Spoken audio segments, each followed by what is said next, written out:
بسم الله الرحمن الرحيم. السلام عليكم ورحمة الله وبركاته. نتابع معكم أيها الإخوة الأحبة، أيها الأخوات الفاضلات، الحلقة التاسعة في سلسلة ذكرى الإمام الغزالي، ذكرى واحتفاليات مرور 900 سنة على وفاته رحمه الله.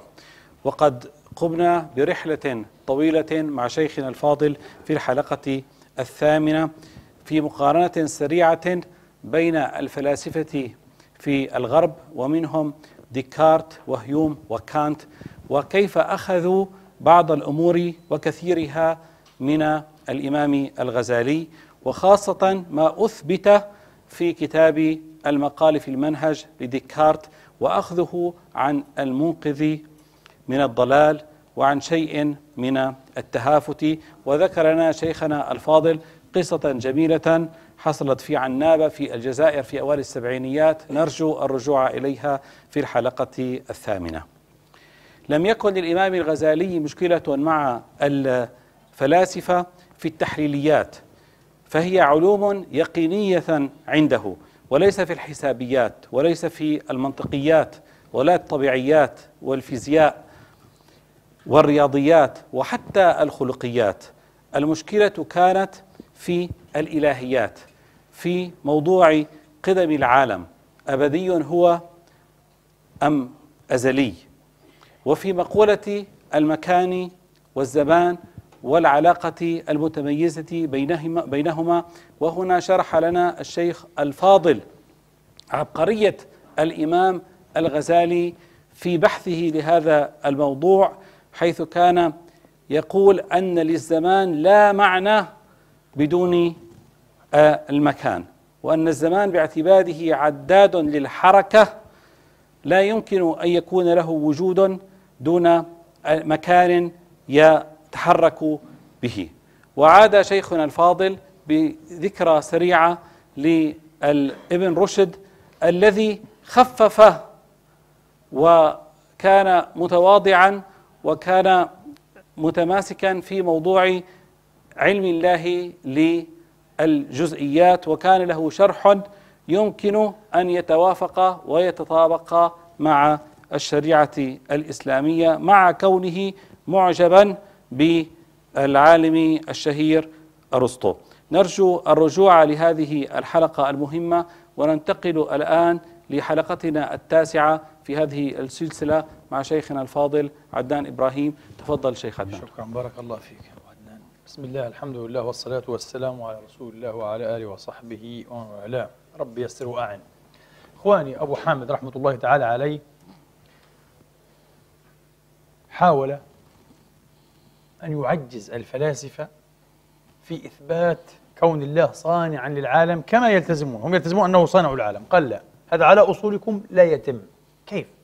وهو من كلامهم أيها الإخوة وبلوازمهم البينة يأخذهم. قال لأنكم ادعيتم أن العالم صدر عن الله بغير فاصلة زمنية صدورا ضروريا، كما تصدر الحرارة عن النار والنور عن الشمس. ومن كان هذا شأنه، من كان هذا شأنه أيها الإخوة، أولا فهو لا يفعل بالاختيار، فلا إرادة له ولا اختيار له، وبالتالي لا يسمى فاعلا، أي لا يسمى صانعا، لأن الفاعل والصانع من أول وآكد شروطه ماذا؟ أن يكون ذا اختيار لكي يصنع ويخلق. وهو على قولكم، بلازم قولكم أيها الإخوة، لا اختيار له. فكيف استجزتم أن تسموه صانعا؟ هو ليس صانعا بحسب أقوالكم، لكن هو في نفس الأمر صانع وخالق، لا إله إلا هو عند أبي حامد، لكن على أسس مختلفة تماما، على أسس مختلفة تماما. هذه نقطة من الأشياء التي ألزمهم بها رحمة الله تبارك وتعالى عليه. كما أنه قال: أنتم تزعمون في مبادئكم الفلسفية أن الواحد لا يصدر عنه إلا الواحد، هكذا هم يقولون، الواحد لا يصدر عنه إلا الواحد. على بين قوسين ابن رشد في التهافت لم يلتزم هذا المبدأ، لم يسلم أنه من المبادئ المقطوع بها في الفقه. قال لا، أنا لا ألتزمه. طبعا أنه خطير جدا، التزامه خطير جدا جدا، يفضي إلى تعدد الخالقين. فيكون الذي صدر عن الله شيء واحد فقط، ثم بعد ذلك عن هذا الصادر تصدر صادرات أخرى، وهكذا فتتعدد الآلهة الخالقة. ابن رشد طبعا هنا أحس بالخطورة وحراجة موقفه أن يقلد هكذا في عماية الأغارقة، فقال لا، هذا ليس مبدأ مسلما به، لكنه معروف مبدأ في الفلسفة الإغريقية، معروف في الفلسفة الأرسطية، الواحد لا يصدر عنه إلا الواحد. للأسف الآن في فلاسفة إسلاميون يلتزمونه ويبررونه للأسف الشديد، على كل حال يجيبون عن الإشكالات والشبهات. فقال هذا المبدأ أيضا غير صحيح عندي. لماذا؟ لأن هذا العالم يشهد بأنه ليس واحدا، هذا مركب، هذا عالم مركب، وأنتم تزعمون أنه مخلوق لله، فإذا كان هذا العالم مركبا وهو مخلوق لله وقع التناقض، لأنكم تقولون المصنوع لله لا يكون إلا واحدا، والعالم ليس واحدا، فتناقضتم. ألزمهم رحمة الله تعالى. هذا باختصار شديد، يمكن أن تعود طبعا إلى المجادلات.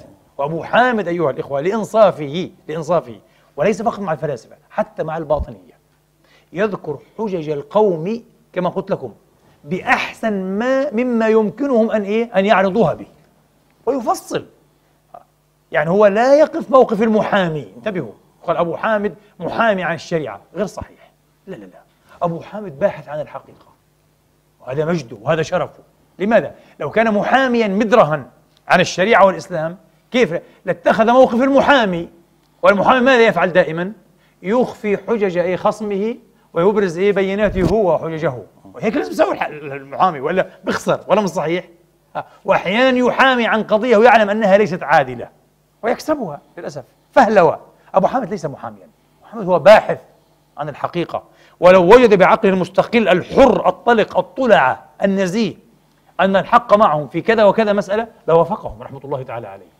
هو فعل الشيء نفسه مع الباطنية، عرض حججهم بدقة شديدة جدا وتوسع، حتى عتب عليه بعض خواص أصحابه وقالوا أنت أسأت بهذا، أنت تحتج لهم الآن، صرت تحتج لهم كأنك واحد منهم يعني. قال لا، أنا ما كذبت وما أتيت بشيء من عندي، وإنما كل ما يعرض من تشغيب وشبهات أنا ألتزم أن أذكره. هذا على فكرة أبو عدنان بارك الله فيه يؤكد ما الذي بقي من أبي حامد؟ ماذا نستفيد من أبي حامد؟ نستفيد الكثير، وهذا منه. اليوم أنا أخاطب إخواني العلماء والمفكرين والأكاديميين، إذا أردت أن تدفع وتدافع عن الإسلام عليك أن تعرض شبهات الخصوم كأحسن ما تعرض به، ولا تترك شيئا. أنا أقول لك كما قال نيتشه، انظر في المرآة، أبدا، مصداقية كاملة، وبعد ذلك تبدأ في تفيدها إن كنت من أهل اللياقة والقدرة على أن تفند، وإلا فتراجع، اترك الساحة لغيرك.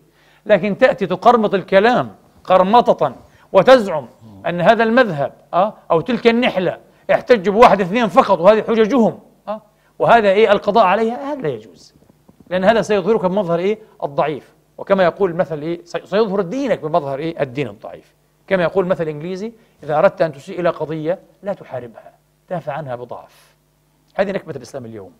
كثيرون، لا أقول بعض، كثيرون، أكثر من يدافع عن الإسلام ببساطة من غير تبجح، أكثر من يدافع عن الإسلام اليوم يدافعون بضعف، فهذا يسيء إلى الإسلام وإلى قضية الإسلام العادلة.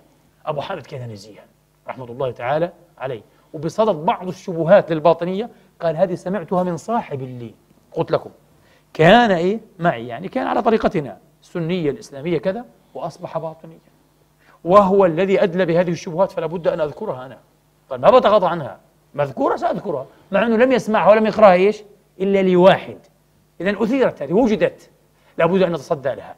ومنطق دس وأخفي والوصاية، مع أن أبي حامد تكلم به على فكرة، قد يأخذ بعضهم على أبي حامد هذا، يقول لك عجيب، هذا العقل المتفتح المستقل الطلعة والنزيه الملتزم بالحيدة والموضوعية التامة والمنهجية الصارمة، يوصي في غير مكان من كتبه بما فيها المنقذ من الضال، بما فيها التهافت، الإحياء، أنه الجامع العوام عن علم الكلام، أن هذا لا يقال للعوام، ينبغي هذا أن يضن به، ينبغي أن يخفى، ينبغي ألا يمكن منه عامي، ينبغي. أنا أقول لك هذا كان مفيدا فعلا ومجديا وموفر للطاقات والجهود في عصر أبي حامد الذي يعتمد على النسخ اليدوي، فكان يمكن فعلا إخفاء بعض النسخ لا تتداول ولا تدور إلا بين أيدي الثقات، بحيث من أثق به أدفع عليه نسخة وأستحلفه ألا يدفعها إلا لمن يثق بدينه وبعقله. أما اليوم في عصر الطباعة والإنترنت والPDF يا حبيبي، انتهى هذا الشيء، انتهى خلاص، انتهى. ولذلك أبو حامد في المنقذ من الضلال لما قيل له بصدد الباطنية أيضا مرة أخرى، قيل له أنت أسأت.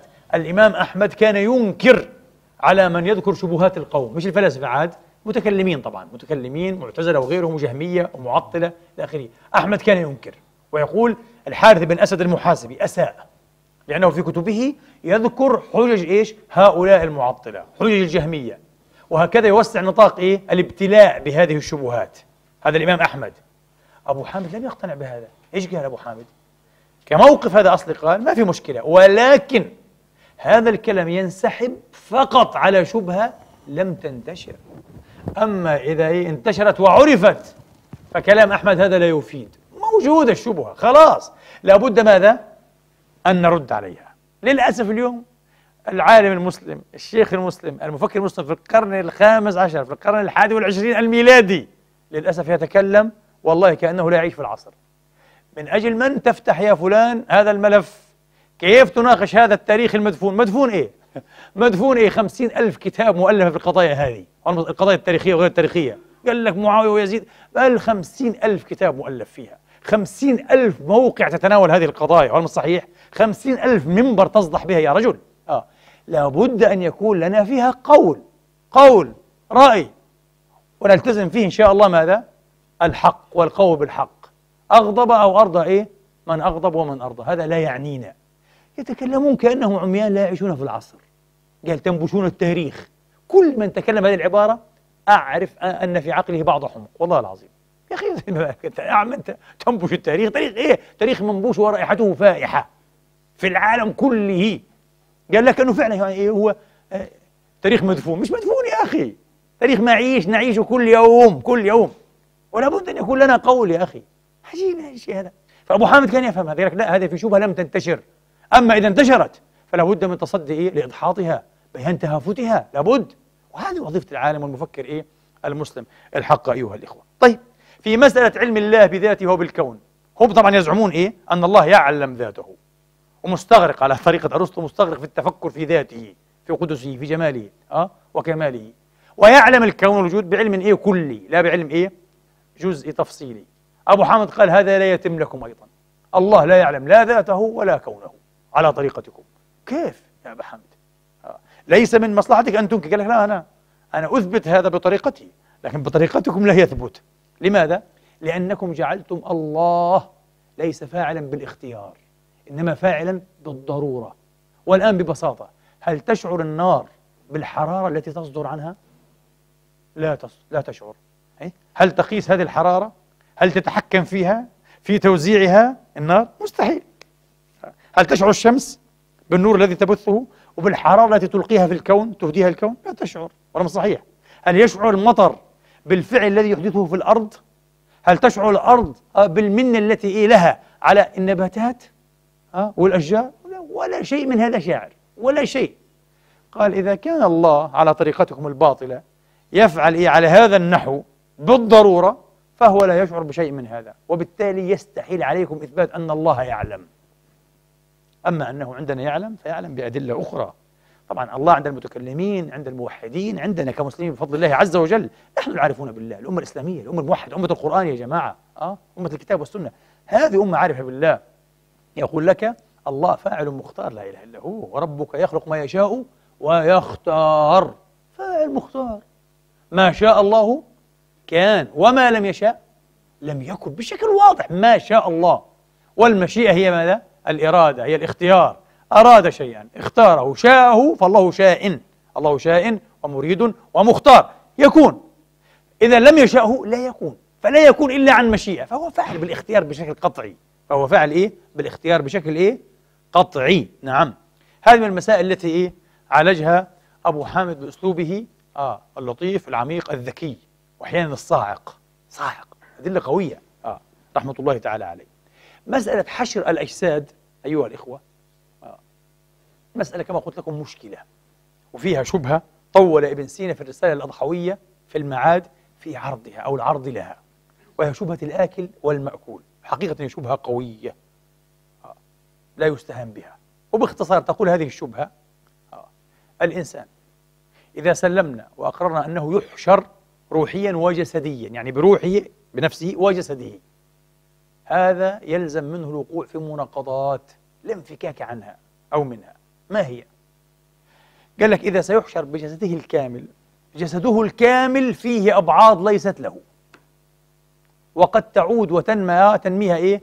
أصول وأسباب وتواريخ إلى آلاف إن لم يكن إلى ملايين الأجساد، إلى آلاف إن لم يكن إلى ملايين الأجساد. باختصار، زيد المؤمن مات، دفن في الأرض، أكلته الأرض، رمز صحيح، اغتدت نباتات ببعض أجزائه التي أصبحت إيه؟ الآن مطمورة في الأرض، جاء حيوان أكل هذا النبات، جاء إنسان ذبح الحيوان أكل إيه؟ الحيوان. صارت بعض أبعاض أو بعض أجزاء زيد المؤمن المطمور في الأرض أبعاضا إيه؟ لعمر الكافر، الداب فوق الأرض، الساعي فوق إيه؟ الأرض. وهكذا تتكرر المسألة هذه إيه؟ مع هذا الكافر في حق كافر آخر أو مؤمن، على اختلاف أعمال البشر. فإذا أردنا أن نسلم وأن نقتنع بأن هؤلاء يحشرون كاملين بكامل أجسادهم، وقع التناقض مستحيل. إذا حشر إيه؟ عمر الكافر كاملا، حشر زيد المؤمن ماذا؟ ناقصا. ومعروف من مبادئ الفلسفة العقلية ومن مبادئ حتى المنطق اللي هو إيه؟ استحالة التناقض أيها الإخوة، استحالة اجتماع النقيضين. بمعنى مستحيل أن يكون الجزء الفلاني المسمى ألف أن يكون في عمر وزيد في نفس الوقت، يستحيل. إن كان في عمر فهو ليس إيه؟ في زيد، وإن كان في زيد فهو ليس في عمر. ابن سينا قال هذه شبهة، يلا. لذلك قال أنا نزولا على مقتضى هذه الحجة أنا أنكر البعث الجسماني. ما في بعث جسماني، التي تبعث هي الأرواح والأنفس وتتنعم وتتعذب في نار جهنم، تتنعم إيه؟ في الجنان إن شاء الله. اللهم اجعلنا من أهل الجنان العاليات الرفيعات بغير سابقة حساب ولا عذاب برحمتك ومنك يا رب العالمين. قال هذا هو. على كل حال ابن سينا في النجاة أيها الإخوة، في كتاب النجاة له، عرض لمسألة البعث مرتين. المرة الأولى بعبارة قصيرة مركزة وواضحة، أعرب فيها عن يقينه بالبعث الجسماني. انتبهوا، هذه مشكلة أرقت الدكتور العلامة سليمان دنيا. ثم بعد ذلك في كلام أطول منه، في كلام أكثر استطالة وإسهابا منه، عرض لمسألة البعث الروحاني، وأطلق إشارات ملتبسة غامضة ملتوية يفهم منها إنكاره للبعث الجسماني في نفس الكتاب. فأخذ بعض الدارسين في الشرق والغرب على أبي حامد أنه لم يكن أمينا مع ابن سينا في هذه المسألة حين عزا إليه. طبعا وأبو حامد من أين أخذ آراءه أو آراء الفلاسفة التي رد عليها في الكتاب؟ من ابن سينا والفارابي، وخاصة ابن سينا. يعني هو لم يقرأ لأرسطو، لم يعد إلى كتاب إيه؟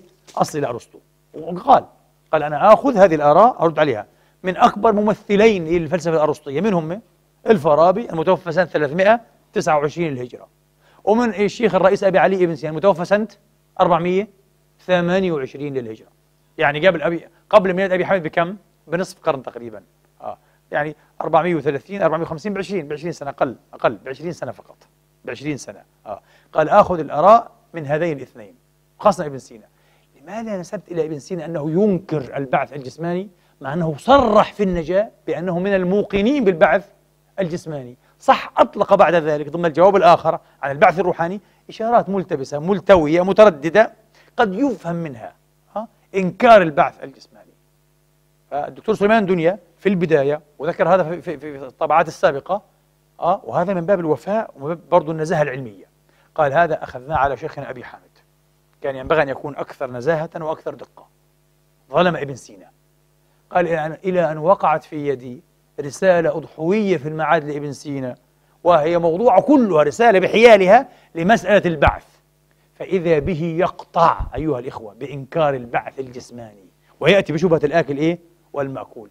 إذن آخر آراء ابن سينا ومعتقد ابن سينا إنكار البعث، فإذا بأبي حامد مرة أخرى يثبت أنه نزيه وصادق وعدل.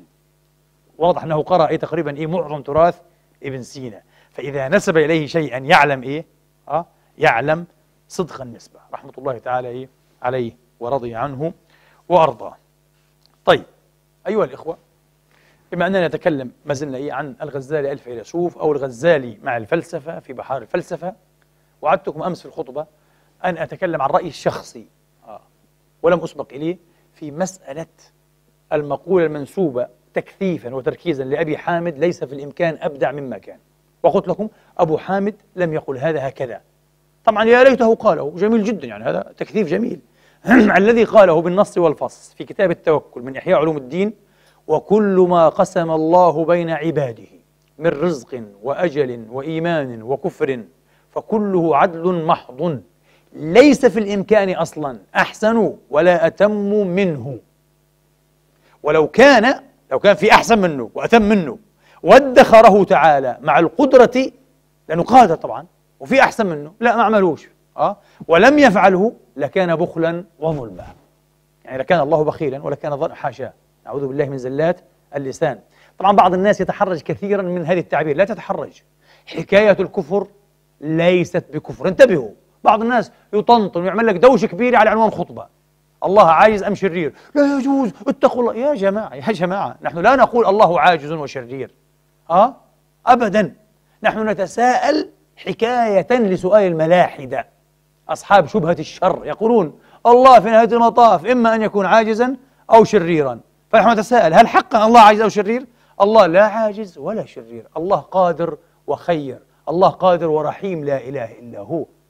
حكاية الكفر ليست بكفر، علينا شوية يعني أن نتخفف من هذا الورع الجاهل، أنا سأسميه الورع الجاهل. تعمل نفسك متورع، هذا ورع الجاهلين، بدي ورع العالمين، أنا ورع العالم في السلوك وفي الاعتقاد الحق، وإلا حكاية الكفر ليست بكفر. الله قال في كتابه: وقالوا ولد الله، هم قالوا هيك كلمة عظيمة، ولد الله، يعني أنتج ولدا، بقتل. طيب هذا كفر، حكاه الله لكي يرد عليه، ولا مش صحيح؟ وقالوا اتخذ الرحمن ولدا لقد جئتم شيئا إدا، ورد عليه. وإحنا قلنا هيك، الله عاجز أم شرير؟ قلنا هذا شيء إد، نعوذ بالله من زلة اللسان وزلقات الجنان.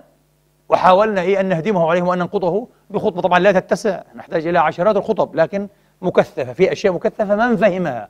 رأيت من بعض التعليقات أن بعض الناس لم يفهمها. من السهل أن تنقد عليها، ومن الصعب أن تنقضها.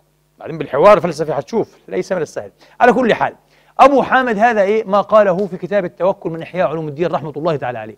أبو حامد لم يقل، انتبه، كما نسب إليه مؤرخو الفلسفة في الشرق والغرب هنا، أنه قال بنظرية أفضل العوالم. هذا كذب، لا أقول كذب وقاح، لكن كذب جاهل أيضا. لم يفهم ماذا قال أبو حامد، ونسبوا إليه ما يستحيل أن يقول به أبو حامد. ليش؟ هذه نظرية أفضل العوالم أيها الإخوة، اللي قال بها بعد ذلك غوتفريد فيلهلم لايبنيتس الألماني، لايبنيتس بالبي بيرتا، مش لايبنيتس.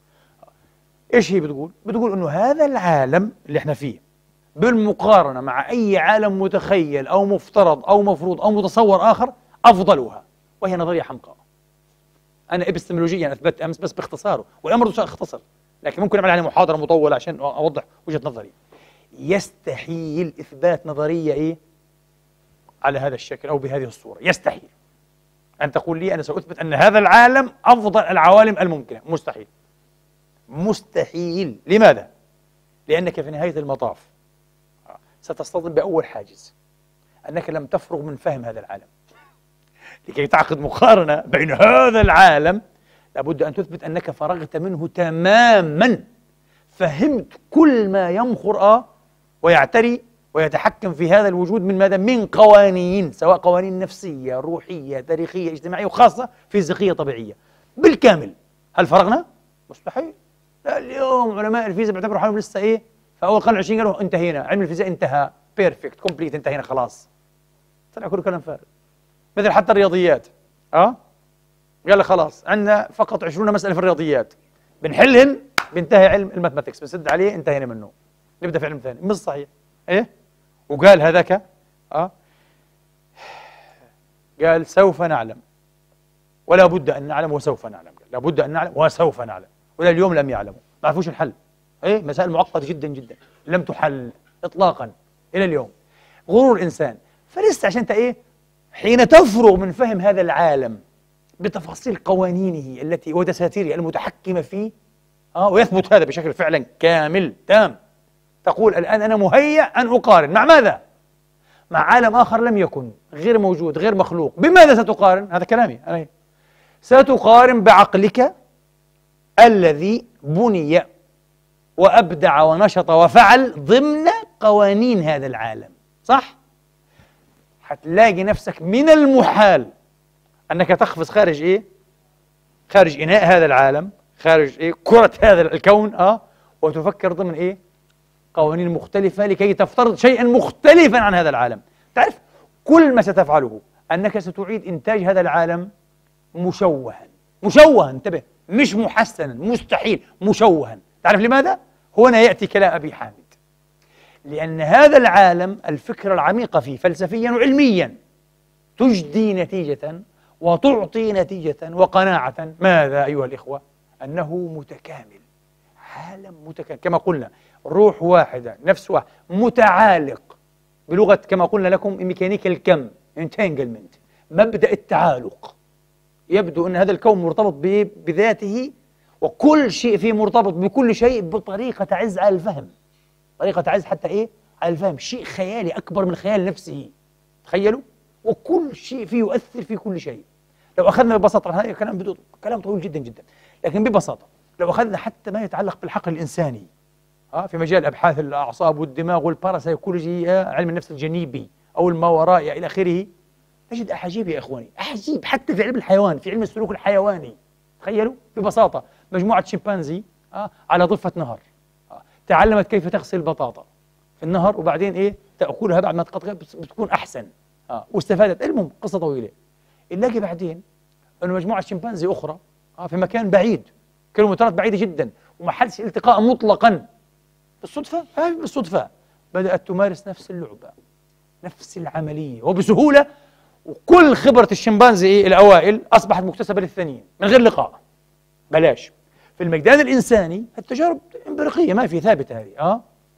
مجموعة سجناء نعطيهم إيش؟ الكلمات المتقاطعة، تجربة على مرحلتين. نعطيهم كلمات متقاطعة لم يتم التفكير فيها ولا حلها خارج السجن، يستغرقونها فيها وقتا، ونسبة النجاح مثلا بتكون إيه؟ 40%. نعطيهم كلمات هم مساجين ما يطلعوش ما لهمش علاقة بالعالم الخارجي. نعطيهم كلمات متقاطعة حلت بالأمس في الخارج في جريدة إيه؟ حلت، بيحلوها بنسبة 70% وبسرعة. عجيب، إيش اللي بصير؟ طبعا ما دام في مخ بشري ما فكر في القضية هذه، بصير سهل عليك تفكر فيها أنت. ما دام في مخ بشري حل القضية هذه، بصير أسهل عليك أنك تحلها. يعني في انتنجلمنت، يعني تعالق مش بين الجزيئات اللي تحت ذرية، صب أتوميك تحت ذرية، لا، بين العقول والنفوس البشرية كمان بطريقة مش مفهومة لسه. هذا يعيدنا مرة أخرى وبرجعنا إيش اللي أشرت إليه أمس في خطبتي، إلى موضوع حتى الخلايا المرئوية، الميرور نيرونز. تطلع في واحد تحس حالك متضايق. أنت ليش متضايق؟ لأنه هو متضايق، مسكين، هو فقير، تروح تعطيه شوية فلوس بتساعده بتحل له مشكلته، بتحس حالك سعيد لأنه هو سعيد. اكتشفوا هذا في علم الفيزيولوجيا في القرن 21. هذه معلومات في القرن 21. يعني طبيب ما بيطورش معلومات مش حيفهم الحقيقة هذه، لازم يروح يدرس آخر شيء في علم الأعصاب والدماغ. خلايا وحددوها ومكانها في الجبهة، تخيل، وسموها الخلايا المرئوية، ميرور نيرونز. مبحث لطيف على فكرة، موضوع إنه الكون هذا نفس واحدة، تصور وحدة واحدة في كلية، مبدأ الهولنس هذا يشتغل بشكل كلي، كل شيء فيه متعلق مترابط. ولذلك كلام أبو حامد هنا في منتهى الدقة والإبداع. كل شيء في مكانه. إذا يتعلق الأمر بماذا؟ بفعل الله. أفعال البشر معظمها حماقات وسخافات ورقاعات وجرائم وخطيئات ما لناش علاقة. أنا بتحدث عن فعل الله. ما قال لك كل ما قسمه الله، تخيل، بين عباده من رزق وأجل وإيمان وكفر، أفعال الله. كل شيء الله يفعله عدل محض وحكمة تامة، وحكمة تامة وقسطاس مستقيم وميزان دقيق لا يخترم بأي شذيذة، مش حتى إيه حالة شاذة، بأي شذيذة. كل شيء عنده بمقدار، كل شيء عنده بمقدار، لا إله إلا هو. هو هذا، ما في شيء زائد ولا شيء ناقص. لذلك يقول شيخنا حجتنا رحمة الله عليه: ما كثف ليس في الإمكان أبدع مما كان. بخصوص ماذا؟ المقارنة بين عوالم. هذا ما قال هذا كذب. هذا متى قال هذا؟ قال لك نظرية أفضل عالم أبو حامد. تكذبون علي أنتم. لم تفهموا ماذا قال وتكذبون عليه. سبحان الله يا أخي، شيء غريب جدا. ما قال هذا هو، قال لك هذا العالم هو كما هو، تخيل، كل شيء فيه على أفضل ما يكون، مما إيه طبعا يعزى إيه إلى فعل الله وتقدير الله، أفضل ما يكون أبدا. ما ينفعش تقول يا رب ليش يعني مش كان أحسن لو أنت أعطيتني طول فلان، لو 10 سم زي هو أطول مني يكون وضعي أحسن. ما يكونش أحسن أبدا، ما يكونش أحسن. لو أعطيتني ذكاء فلان والله ما بكون أحسن. مسكين أنت، لا ما تقول هيك أبدا. لو أعطيتني فلوس فلان والله ما بكون أحسن. شوف هذه نظرية تصدر عن فيلسوف كأبي حامد ومتكلم كبير، وعن صوفي يؤمن بمبدأ القناعة التامة والرضا بقضاء الله عز وجل. الرضا الذي عرفته أنا بفضل الله مرة بفتح إلهي، برضو تعريف برضو مركز بكلمة. صح يا محمد؟ جاوب عن سؤالك. عرفته بكلمة الرضا في تعريفي، إن شاء الله يكون صح، فهو من الله ومن فضله ومنته، وإلا من نفسه ومن الشيطان. الرضا هو لو أنك استقبلت من أمرك ما استدبرت، ما اخترت إلا ما اختار الله. يعني مات ابنه بكى وزعل الحمد لله وأكسلم. طيب الآن عندك إيه؟ فرصة نعيد دولاب الزمان. طبعا هذا مستحيل يعني عمليا مستحيل. نعيد دولاب الزمان، ترجع ابنك الحين حي، تريد أن يبقى حيا، الله يقول لك ولا يموت؟ تقول لا يا ربي لا، اللي قدرته أنا بدي يصير مرة ثانية. هذا الرضا، هذا هو إيه؟ الرضا. ولا سوف يرضى بعدين. تماما. اللهم اجعلنا من الراضين المرضيين، المرضيين، اللهم آمين. رضي الله عنهم ورضوا عنه. هذه نظرية أبو حامد من الذكاء بحيث لا يتورط في افتراض مقارنة حمقاء بين إيه؟ بين كون لم يتم فهمه بالتمام والكمال، وبين أكوان سيبتدعها عقل الإنسان. ماذا ستكون؟ ستكون نسخا مشوهة من هذا الكون. لماذا؟ لأنها ستكون هذا الكون يعمل فيه وهم التحسين. لو ما كانش فيه عقارب وحيات بكون أحسن، جيم الزلازل والبراكين بكون أحسن، جيم الشر وإبليس وكذا بصير أحسن. حيطلع لك كون مهلهل من أغبى ما يكون على فكرة، وكون لا يعمل لا يشتغل أبدا. وفي النهاية هذا الكون اللي أنت بتفكر يعني قد يكون أفضل من هذا العالم، هو هذا العالم نفسه الذي أبدعه الله بحكمته وقدرته وجعله كنفس واحدة متآزرا متكاتفا. أنت أعملت فيه حكمتك وعقلك أنت. وحنشوف ما شاء الله عاد كيف نقارن بين كون الله وبين كون هذا الرقيع الأهبل. ما في فيلسوف يفكر بالطريقة هذه. انتهينا خلاص. لذلك أنا بقول لإخواني اللي اعترضوا امبارح، بعضهم واحد وحيد اعترض على الخطبة، قال لا مش عارف، مش فاهم حاجة. طلع حال مع احترامي له على فكرة، يسمع كلام هذا حيصدم هو الحين، يقول لك والله صح، طلعت أنا أهبل. أهبل؟ انتبه. أنت ليس أمامك إلا أن تفكر في استجلاء حكمة الله ضمن ماذا؟ ضمن هذا الكون وضمن أوضاعه كما هي هيك. حتقول هل فعلا أنه يكون في إنذار بالألم ويكون مؤلم، إنذار بالمرض عفوا، وأن يكون مؤلما أفضل؟ حتلاقي أفضل أن يكون كذلك. أحسن يكون النطاق البصر تبعنا كما هو هيك، ما بين فوق البنفسجي تحت الأحمر، ما بين فقط. أحسن هيك حتلاقيه أحسن. لو كان أكثر أقل مش حيصير في مصلحتك على فكرة أبدا، حيتعبك تعبا شديدا جدا. أحسن يكون التواصل العصبي داخل المشابك تبعتنا بهالمستوى هذا، بهالمعدل الزمني هذا، هو الأحسن إلى آخر هذه الأسئلة، وهي لا تتناهى. حتلاقي كل شيء هو الأحسن. أحسن الأرض تكون بتدور على محورها الوهمي بميل 23.5 درجة، أحسن هو هذا الأحسن. انتبهوا، لو كذا كل شيء بعدين لا ينضبط، كل شيء يختل يفسد. هو هذا اللي أمامك. أما تقولي لا، ما كان قادر ربنا عز وجل يخلق هذا الكون ويكون في جهاز الإنذار غير مؤلم، قادر ربنا يخلقه يا أخي من غير براكين. هذا كلام فارغ. ليه؟ لأنه هذا البركان له علاقة بميل الأرض وبتكوين الأرض وبجوفيزياء الأرض وبصحة الأرض، زي العرق عندك ولازم الأرض تتعرق ولازم تنفجر. كل هذا هو هيك فشغلة عجيبة. وفي ظل أخذ الكون هو كما هو وضمن نواويسه قام العلم الإنساني، الساينس. هو هيك بالطريقة هذه. وهذا عبقرية الإنسان، وهذا بعض أهداف الله، بعض الغاية من خلق الإنسان. الله بده هيك، بده إياك تشغل المخ هذا، يعطيك إياه وعنده لياقات، وتبدأ تستنبط هذه القوانين وتفهمها وترتفقها بعدين وتسخر وتزيد مسخرية الكون لك. هو هذا كل ما هو متاح لنا. أما التهويمات اللافلسفية هذه الرقيعة بين هذا الكون وبين أكوان أخرى تكون نسخا محسنة، لن تكون محسنة، ستكون هذا الكون مشوها ممسوخا. شفتوا؟ بس هو هذا. أبو حامد لم يتورط هذه الورطة على الفكرة، الحمد لله. وتكلم عن ماذا؟ عن الحكمة التي تشي بها أوضاع هذا الكون، أقدار الله في هذا الكون. فكيف يقال أبو حامد صاحب نظرية أفضل العوالم؟ هذا كلام فارغ، وعلى فكرة تقرأه لفلاسفة كبار. لذلك احنا تعلمنا هذا من أبي حامد إن شاء الله، ويمكن هذا بعض تأثيري حتى في أنا شخصيا. لا تتبع الرجال على أسمائهم، كل علامة كبير أبو حامد ما يهمناش، استخدم مخك كما قال كانت، تجرأ أن تستخدم عقلك.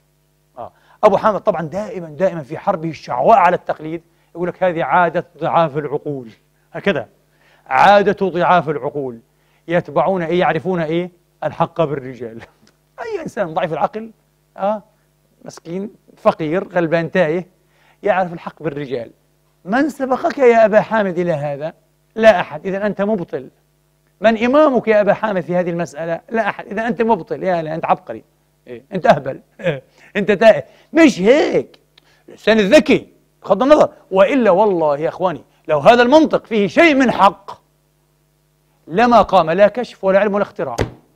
كل عبقري حيجي يقول لا من سبقك؟ شو من سبقك يا أخي؟ أنا مكتشف، أنا عبقري. أول مرة أقول هيك أهبل، أنت أحمق. مش لا، كان لم تتقدم عجلة العلم والكشف والاختراع والتنظير بالمرة ولا 1 سنتي. لكن الحمد لله الناس الأذكياء في الدنيا والغرائز اللي حطها في البشر التواقي للمعرفة تغاضت عن هؤلاء الحمقى دائما. لا، هي لم يسبقني أحد وحستمر وحيثبت بعدين التاريخ لمن الحق. هو هذا. فعادة ضعاف العقول يعرفون الحق بماذا؟ بالرجال. هذا من مذهبنا السني؟ لا يا حبيبي، مش مذهب السني، باطل. والشيعي يقول لك من مذهبنا الشيعي؟ لا، باطل. مذهبنا الزيدي؟ باطل. هذا قال به ماركس؟ ما قالش به ماركس، باطل. قال نيتشه؟ هذا عباد نيتشه ما قالوا بالرشد ما قالوش، باطل. شو الكلام الفارغ هذا؟ هذا ما يكون لا مثقف ولا مفكر ولا حاجة. هذا واحد تائه من العوام، عادة ضعاف العقول. هذا ضعيف العقل والرأي. سأختم إن شاء الله وقفتي مع أبي حامد الفيلسوف أيها الإخوة والرد على الفلسفة ب3 مسائل: فساد الأجرام العلوية، تحللها، بلغته ذبولها، بلغة جالينوس وأرسطو، فساد الذبول. بعدين مسألة توسع الكون، expansion of the universe، كون بتوسع ولا كما قلنا الفلاسفة قالوا لا، محدود، لا بذراع زائد ولا بذراع ناقص. ايش قال أبو حامد؟ ايش قال الفلاسفة؟ والمسألة الثالثة والأخيرة مسألة السببية. السببية، هل هناك سببية ضرورية حقيقية فعلا في الكون ولا ما في سببية؟ حنشوف التفسير الذي تقدم به أبو حامد الغزالي. 3 مسائل، ونشوف إيش موقف العلم الحديث في المسائل ال3 أو في ال3 المسائل. نبدأ أول شيء بتوسع الكون، بتوسع الكون. طيب، أبو حامد كما تعلمون قاعدته كلامية، وعلى فكرة هو لا يلتزم بهذه القواعد ولا بلوازمها لأنها كلامية. أنتم قولي لماذا يلتزم بها؟ لأنه مقتنع بها، مبرر عنده عقليا، درس كذا لقيها مبررة التزمها. هذا أستاذ في الجامعة اليوم، أستاذ في الأزهر، في الزيتونة، في السوربون، في جامعة فيينا، متكلم بيكون أشعري وغيره، يلتزم لأنه هو هيك مكتوب، ويلتزم حتى نفس البراهين التي سبق إليها، هو بيستفيدش حتى من براهين العصر. هذا إنسان مقلد مسكين في شكل باحث ودكتور بروفيسور، كلام فارغ. أبو حامد ليس هكذا. أبو حامد هذا المفكر الكبير، لا، كل شيء يعيد اختباره. إن اقتنع بدليله التزمه، لم يقتنع رده. فهو مقتنع رحمة الله تعالى عليه بأن الله تبارك وتعالى خالق ومبدع ومحدث الكون، أحدثه من عدم، انتبهوا، وأحدثه وله بداية في الزمان، ولم يصدر عن الله صدورا ضروريا، وأحدثه باختياره. وأنا شرحت لكم كيف رفض أبو حامد بشكل قطعي وذكي جدا رحمة الله تعالى عليه أن يفكك بين بعدي الزمان والمكان، بين بعدي الزمان والمكان. استمعوا إليه الآن ماذا يقول هنا. الآن سأقرأ عليكم ماذا قال، ركزوا عاد. قلنا المفهوم الأصلي من اللفظين وجود ذات وعدم ذات، والأمر الثالث الذي به افتراق اللفظين نسبة لازمة بالقياس إلينا، بدليل أن لو قدرنا عدم العالم في المستقبل ثم قدرنا له بعد ذلك وجودا ثانيا لكنا عند ذلك نقول كان الله ولا عالم، ويصح قولنا سواء أردنا به العدم الأول أو العدم الثاني اللي افترضوا قبل شوي الذي هو بعد الوجود. وآية أن هذه نسبة، أن المستقبل بعينه يجوز أن يصير ماضيا، صح؟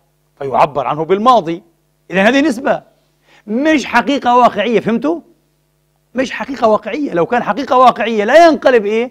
المستقبل ماضيا، مستحيل. لكن نسبة، مثل إيش؟ مثل الفوق، إذا انقلب إلى تحت يكون واقعية أو نسبة؟ يكون نسبة. وطبعا الفوق ينقلب إلى تحت والتحت إلى فوق. كيف الآن؟ الآن هذا الطابق فوقي وهو تحت الساكن في الطابق الثاني، هو تحته، صح؟ حاط رجليه فوق راسي هو الحين فوقها. إيه؟ فهذا الطابق نفسه شفتوا؟ هذا السيلينج، هذا ماذا؟ تحت إيش؟ السيد هير فلان الفلاني. وهو فوقي، صار فوق وتحت. لماذا؟ لأنه نسبة. النسبة إضافية، النسب إضافية. فكذلك مسألة الزمان نسبة. قال شوف عقل، قلت لك عقل مرتب وجميل وبسيط، لكن عملاق خارق صاعق ماحق رحمة الله عليه. قال وآية أن هذه نسبة. طبعا شوف هذا الشرح أنا وضحت لكم الآن، وإلا الكلام الإنسان مبتدئ صعب ما يفهم، لكن هو بسيط اللي متمرس بلغة الفلسفة. قال وآية أن هذه نسبة، أن المستقبل بعينه يجوز أن يصير ماضيا فيعبر عنه بلفظ الماضي. وهذا كله لعجز الوهم عن فهم وجود مبتدأ إلا مع تقدير قبل له، وذلك القبل الذي لا ينفك الوهم عنه نظن أنه شيء محقق موجود، يعني ذو إيه؟ واقعية خارجية كما قلت لكم. بنفكروا هيك إحنا، هو نسبة، لا ما فيه، ملوش أمر انتزاعي. أمر امبارح شرحت لكم إيش؟ الانتزاعي والواقعي في الخطبة، صح؟ إيه؟ قلت لك العقرب واقعي، العقرب له زبان واقعي، العقرب عنده سم واقعي، العقرب شر، العقرب ضر، انتزاعي. هذا مش واقعي، هذا هو. إيه؟ يقول إيش؟ نظن أنه شيء محقق موجود، هو الزمان. موجود شيء اسمه الزمان لحاله، يعني لا أدركناه أو لم ندركه. قال لا، وهو كعجز الوهم عن أن يقدر تناهي الأجسام فيما يلي الرأس إلا على سطح له فوق. نفس الشيء البعد المكاني. شوف من المستحيل إلا لازم يكون إيه في الأخير؟ في سقف معين يتناهى به إيش؟ الفضاء، صح؟ لازم تفترض السطح هذا، وإذا افترضت وقعت في مناقضة. هتقول طيب هذا السطح حيكون وراه شيء معناها، وهالشيء اللي وراه حيكون ماذا؟ يا خلاء يا ملأ. إذا ما صارش الفضاء ماله منتهي، فوقعت في تناقض. كانت على فكرة استفاد من هذه المسائل. أنا أعتقد كانت متأثر بغزالي أيضا، هذا لم يدرس لكن لا بد أن يدرس. كانت حين عرض في المقولات 12، كانت عنده 12 مقولة، قوالب الفكر، كاتيجوريز. فهالكاتيجوري هذه بتاعت كانت هو عالج المكان والزمان على هذا النحو، وقال لك إذا افترضت في الأخير باختصار أنها ذات واقعية يلزم منه تناقض، والفكر يتعثر ما عاد يقدر يخرج إيه من ورطته. بس هي مش ذات واقعية، هذه كلها إيه؟ قوالب للتفكير. لو لم يوجد الذهن الإنساني ومبتنى بهذه الطريقة لم يكن لها حتى أي وجود ذهني إيه ومدركي. شفت كانت؟ إذن هو هنا عال على إيه؟ على أبي حامد في هذه الفقرة من تهافته. هذا أبو حامد، قلت لك شيء هائل الرجل هذا رحمة الله تعالى عليه. على كل حال أنا أعتقد أبو حامد ظلم. تعرفون لماذا؟ لم يجد من الإسلاميين الذين نصروه ومن الأشاعرة من بسط عطاءه وأبرز حيثيته بشكل يليق به. أبدا، هم اكتفوا أنه هو ضرب الفلسفة ضربة قاسمة والله لا يرحمه وانتهي. الحمد لله. أبو حامد قال شو هذا؟ وأنه مستحيل أن يكون فيلسوفا. ليش هو فيلسوف؟ كيف هو ضد الفلسفة؟ خذوها ببساطة صبيانية، مسألة أعمق من هيك بمراحل يا إخواني. طيب إيش يقول؟ نعم، فيتوهم أن وراء العالم مكانا، لأنه ما بيقدر يدرك تناهي المكان إلا إيه؟ إلا بسطح. فإذا افترض السطح هذا يتوهم أنه إيه؟ أن بعده مكانا، إما خلاء وإما ملاء. طيب وإذا قيل ليس فوق سطح العالم فوق ولا إيه أبعد منه كاع، تراجع بتوهم كيف طيب ما لازم يكون لأنه في سطح. هذا كله وهم. كاع الوهم عن الإذعان لقبوله، كما إذا قيل ليس قبل وجود العالم قبل، هو وجود محقق، نفر الوهم أيضا عن قبوله. وكما جاز أن يكذب الوهم في تقديره فوق العالم خلاء، هو بعد لا نهاية له، بأن يقال له الخلاء ليس مفهوما في نفسه. أما البعد فهو تابع للجسم الذي تتباعد أقطاره، فإذا كان الجسم متناهيا كان البعد الذي هو تابع له متناهيا، فانقطع أن الخلاء والملاء غير مفهوم، فثبت أنه ليس وراء العالم لا خلاء ولا ملاء، وإن كان الوهم لا يذعن لقبوله. وكذلك يقال كما أن هذه خلاصة هذه الفقرة كلها، أحببت أن أصل بكم إليها. كما أن البعد المكاني، شوف سماه البعد المكاني، ديمنشن، ديمنزيون، تخيل دقة عجيبة الرجل هذا. كما أن البعد المكاني تابع للجسم، فالبعد الزماني تابع للحركة فإنه امتداد الحركة، كما أن ذلك امتداد لأقطار الجسم. وكما أن قيام الدليل على تناهي أقطار الجسم منع من إثبات، وشوف يبرز التناقض الفلسفي، شرحت لكم هذا بأسلوب مبسط أنا، هذا طريقته. وكما أن قيام الدليل على تناهي أقطار الجسم منع من إثبات بعد مكاني وراءه، فقيام الدليل على تناهي الحركة من طرفيه يمنع من تقدير بعد زماني وراءه. هنا العبقرية تتحدث. شيء غريب يا أخي، قال لك أنا أرفض أن أفكك بين بعدي الزمان والمكان، وإذا ثبت هذا في حق المكان ينبغي أن تقبل بالعقل لا بالوهم. الوهم يكع عن هذا، لا يريد، يرفض، يتأبى. ينبغي أن تقبل بالعقل أيضا أنه لا قبل إحداث العالم، ومع ذلك هو محدث وله بداية في الزمان. شيء غريب، شيء خارق. نعم، يمنع من تقدير بعد زماني وراءه، وإن كان الوهم متشبثا بخياله وتقديره ولا يرعوي عنه. وقلت لكم أنا سر عظمة أبي حامد وابتكارية أبي حامد قدرته على الانفكاك. هو رجل منفك على الانفكاك من أسر المذهبية، من أسر التقليد، من أسر الشائع، من أسر القوالب أيها الإخوة، من أسر النمط، من أسر الإطار.